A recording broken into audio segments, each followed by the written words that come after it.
media ko I'm really happy with yung mga kinanta mong original. Yes, theme songs, theme songs, yung mga kanta ni Michael sa show. So, ito na yung pasilip na.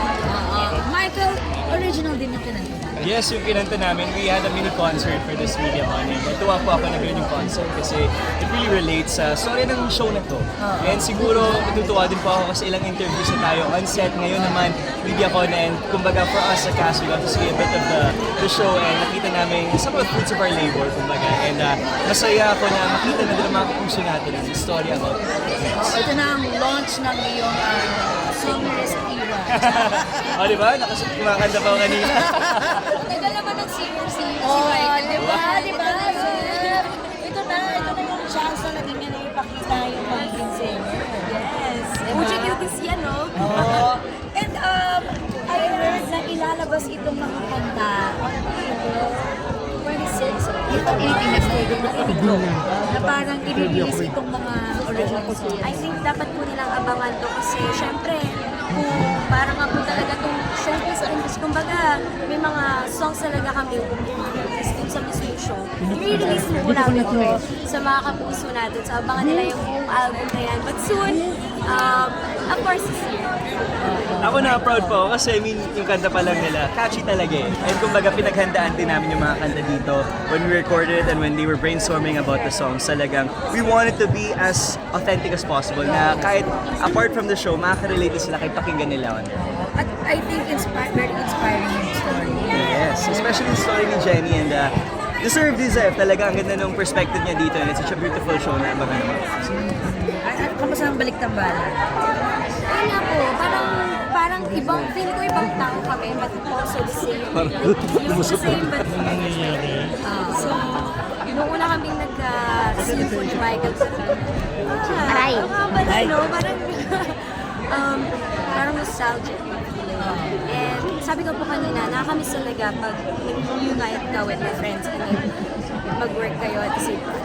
Nakaka-pressure ba? Kasi may mga kasama lang kayong OGs ng mga talagang 90s, 80s divas.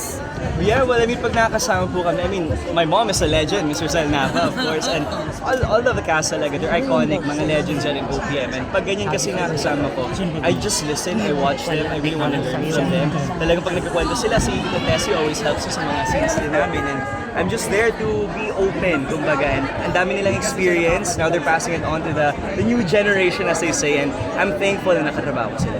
Zeph, ikaw naman.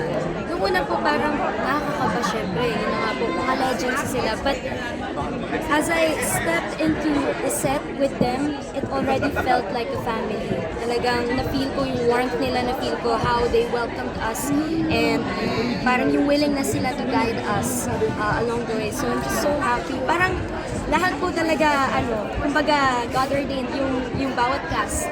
I believe na we're all meant to be here and to work with each other. Jess, do you feel like ito yung pinakamalaki mo ng break as an actress? Of course po, kasi ito talaga yung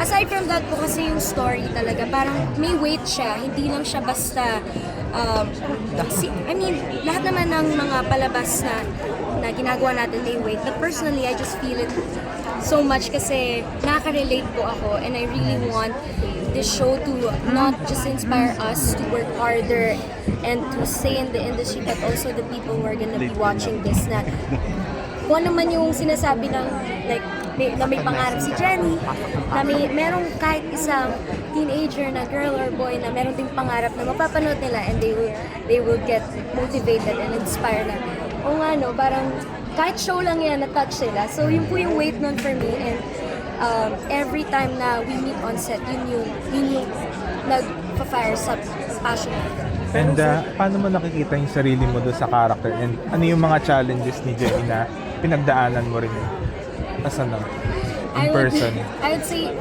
from the start until dun sa mapapanood niyo po sa habang tumatakbo yung show, talagang nakaka-relate po ako bilang Zephanie kasi nagsimula din naman po ako sa mga auditions, maraming struggles like may mga nagsasabi talaga na baka hindi naman talaga yung para sa'yo. And again, kanina nabanggit ko na may rejection. I've experienced that many times for all the people na nakasubaybay sa journey ko ever since na nagsumasali yung competitions. Alam nila how I got rejected, how I failed at some point.